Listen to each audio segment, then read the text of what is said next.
जय मसीह, praise the Lord. सारी दुनिया इज़राइल से क्यों डरता है? इज़राइल का और सारे मुसलमान देशों का हमेशा जंग क्यों छिड़ा रहता है? सारा कहती है अब्राहम को कि तू मेरी दासी हाजरा से शादी कर। वो उससे शादी करता है। उसके बाद जो बेटा पैदा होता है उसका नाम होता है इस्माइल।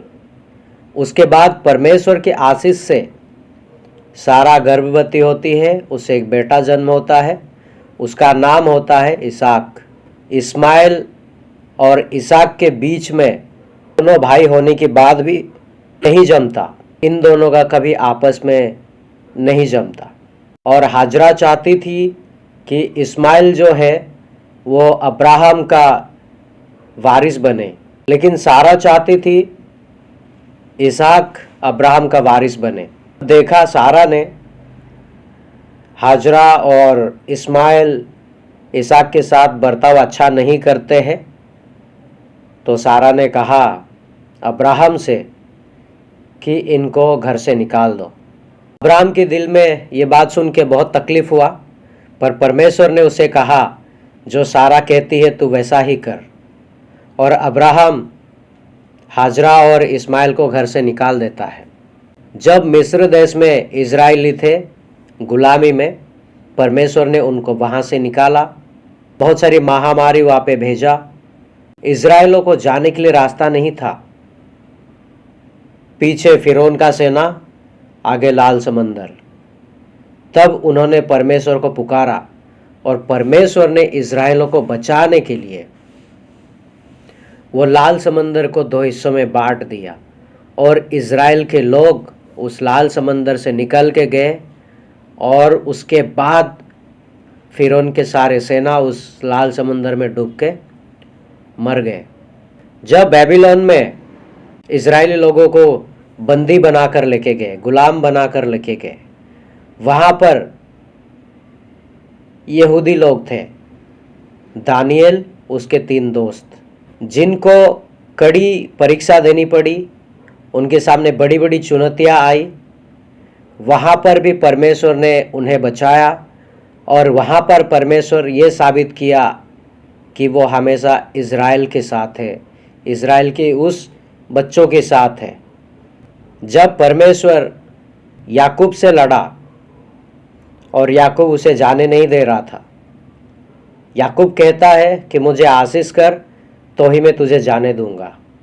और परमेश्वर उस दिन याकूब को आशीष करके कहता है तू आज के बाद याकूब नहीं इज़राइल कहलाएगा, क्योंकि तूने परमेश्वर के साथ मल्ल युद्ध लड़ा है। वहाँ पे भी परमेश्वर के साथ लड़कर याकूब ने जीता, जो आज देश है इज़राइल। दाऊद के समय में जब हम देखते हैं, छोटा सा दाऊद था, 12 साल का बच्चा, जिसने गोलियात को मार के गिराया। और उस समय में भी फिलिस्तीनी और इजराइलों का युद्ध होता था। गोलियात जो था वो फिलिस्तीन से था, दाऊद इजराइल से था, क्योंकि वो यहूदी है। और जब दाऊद बड़ा हुआ, वो धीरे धीरे परमेश्वर के करीब आता गया और परमेश्वर ने उसे सामर्थ से भरा, ताकत से भरा। और एक अकेला दाऊद 10-10 हजार शत्रुओं को मार गिराता था। ऐसा परमेश्वर ने उसे आशीष किया। लोग कहते हैं इजरायली के पास इतना दिमाग कैसे है, ये कोई भी चीज़ कैसे बना लेते हैं, इनके पास इतना बुद्धि कैसे है। अगर हम पवित्र बाइबल से देखेंगे, दाऊद का जो बेटा था सोलोमन, उसने परमेश्वर से बुद्धि मांगा था, ज्ञान मांगा था, और परमेश्वर ने उसे दिया था।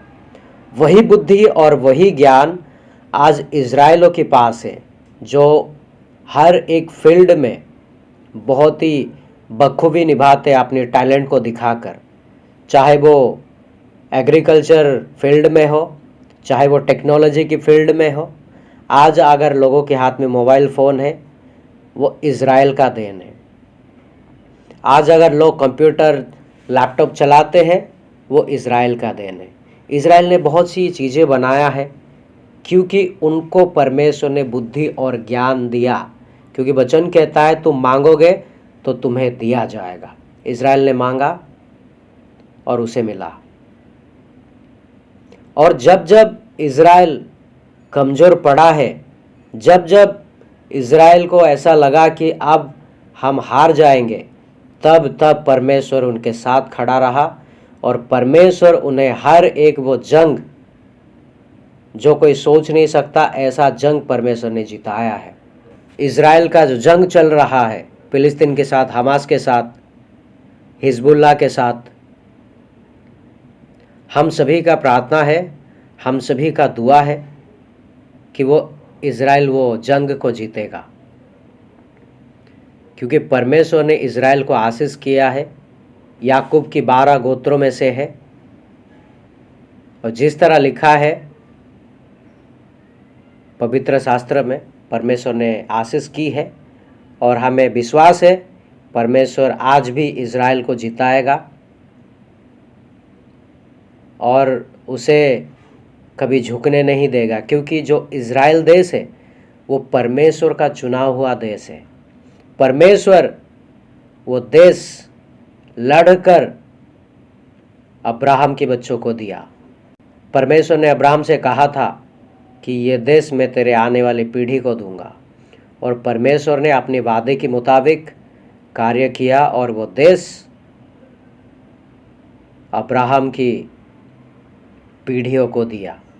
जो आज फिलिस्तीनियों के साथ, हमास के साथ जो लड़ाइयाँ चल रही है, हमने पहले बात की थी, इस्माइल पहले से ही अब्राहम का वारिस बनना चाहता था, लेकिन वो परमेश्वर को मंजूर नहीं था। परमेश्वर को सिर्फ मंजूर ये था कि इसहाक की अब्राहम का वारिस बने, उसी से ही जो वंश आगे बढ़ेगा, उसी में से ही इज़राइल के 12 गोत्र निकलेंगे, उसी में से ही यहूदा भी निकलेगा।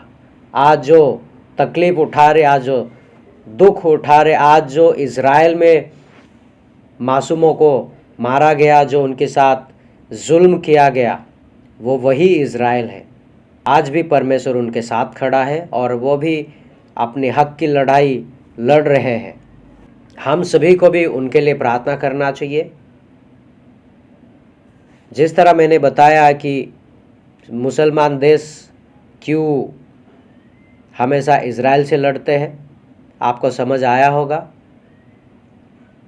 और ये बात भी समझ आई होगी कि इज़राइल से क्यों डरते हैं सब, क्योंकि परमेश्वर ने इज़राइल को आशीष करके कहा कि तू इज़राइल का मतलब होता है योद्धा। सारे इज़राइलों को परमेश्वर ने योद्धा बनाया, और योद्धा कभी किसी के सामने घुटने नहीं टेकता, कभी किसी के सामने झुकता नहीं है, वो हर हाल में जीत कर आता है। परमेश्वर ने इज़राइल को वो बनाया है।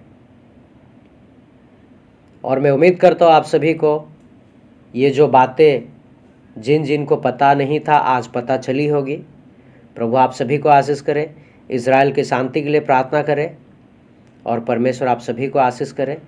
मैं धन्यवाद करता हूँ आप सभी का इस वीडियो में अंत तक बने रहने के लिए। ऐसे ही आप सभी का प्यार सपोर्ट हमें देते रहिए ताकि हम आप सभी के लिए ऐसे ही वीडियो बनाते रहें।